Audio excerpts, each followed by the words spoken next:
My name's Angelo, and welcome to We Want Picks. Every single week, we break down full UFC fight cards. We give you our picks, our bets, and our fantasy plays.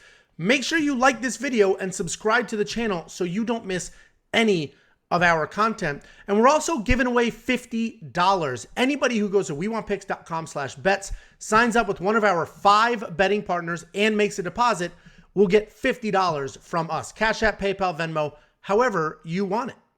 And this is brought to you by EarnU.io. EarnU.io is the world's first sports and esports prediction game, allowing you to earn crypto risk-free. Check it out now at EarnU.io.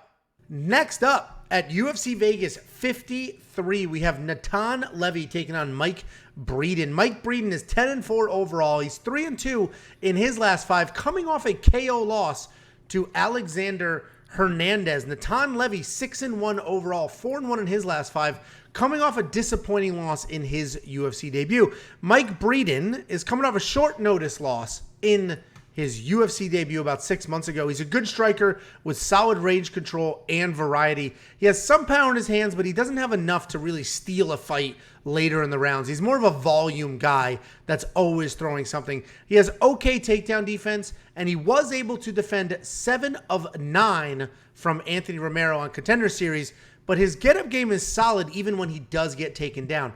Natan Levy is coming off a loss to Rafa Garcia in his UFC debut, which I made a ton of money on. I was not high on Natan Levy going into that fight, even though he's a pretty good-sized favorite. Natan's a very good grappler who grapples every opportunity he gets, meaning he wastes no time on his feet. He immediately looks for trip-style takedowns and other takedowns. If you throw a kick, he's going to look to catch it, and he's going to look to run through it. He's very good on the ground, but he almost gets too excited and looks for chasing the finish, and he ends up in weird scrambles, and then all of a sudden he's defending a Kimura, then he's defending a guillotine, and he's chasing things and sort of putting himself in harm's way during that process. And a lot of that is just lack of experience, and that will come with time. Rafa Garcia was able to take him down 7 times and control him for almost 6 minutes. And it's an interesting fight because we've got a young, hot prospect in Natan Levy. The UFC's definitely looking to get him back on track. If you watch any of Natan Levy's fights, they're pretty straightforward. Get it to the ground, work from there. In his wins, he has 3 finishes and 3 decisions. His finishes were pretty opportunistic, and he just snatches things up and scrambles. His decisions are sloppy, and if I'm being honest, I still think he's going to win against Breeden, but he does worry me. I don't think he's as good as these odds say or the odds in his last fight say. I think the relentless takedown attempts from Natan will get it to the ground eventually. And even if he's not that successful, I do think the judges are going to like that forward pressure, even if he doesn't get a submission or even if he only gets a small percentage of his takedowns.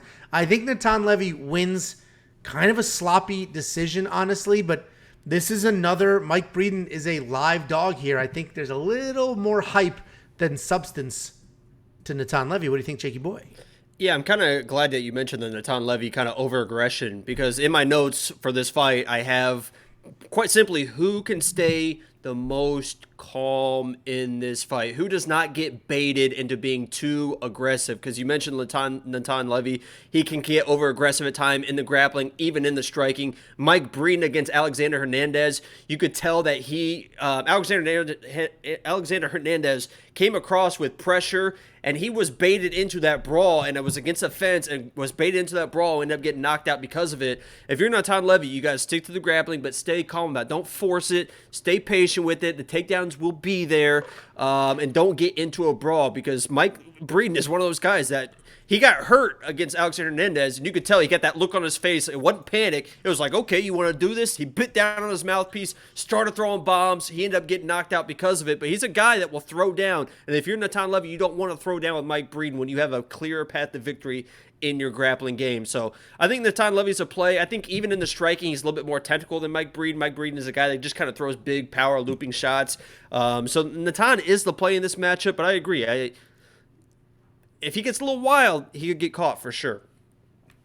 Yeah, I mean, I don't know if he'll get put out because he's also pretty tough himself. I think he's just a little too excited. He's got to work out some of those kinks, right? He's a little early in his career. Guy's got 7 fights. He made his UFC debut after 6. So a little early in his career. couple things to clean up. $9,000 in DraftKings. Listen, I think he wins. He certainly has really good jiu-jitsu, but Mike Breeden's a tough guy. I don't necessarily think Natan Levy's going to submit him. And if he doesn't submit him, is he really worth the $9,000? That's a question. Not People typically answer questions. Okay. I said I did. You didn't hear my head rattle?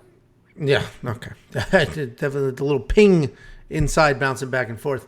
Monkey Knife Fight. I think it's more and more. I think this is a decision. I think it's back and forth. I actually love the more and more here with Monkey Knife Fight. What do you think? It just feels like someone's getting knocked out early in this one. I don't know why. Really? I think so. Both these guys will throw, man. Okay. Okay.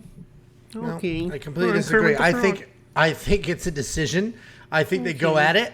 And I think it's a little sloppy and back and forth. Check it out. WeWantPicks.com/MKF. If you like the more and more on that line, hit it now because these lines What do you think the odds are on the over under on this? I'm about to check it. What do you think? You think it's 2.5? I think it might be 1.5. I think it's a 2.5 line, and it's probably minus 150. Yeah, we're about to find out here in just a second. Okay. Well, while he's doing 2.5, and it's a plus 150 for under 2.5. Okay, so I was correct. Minus 150 it. for the over. Playing it. Okay. Wow, I can't believe I nailed that like that. Wow, impressive. 75 units on under 2.5. Okay. WeWantPicks.com/bets. Sign up with any one of our 5 betting partners. You can follow Jacob's bet if you'd like, but make a deposit, and we send you $50 as a thank you. WeWantPicks.com/bets.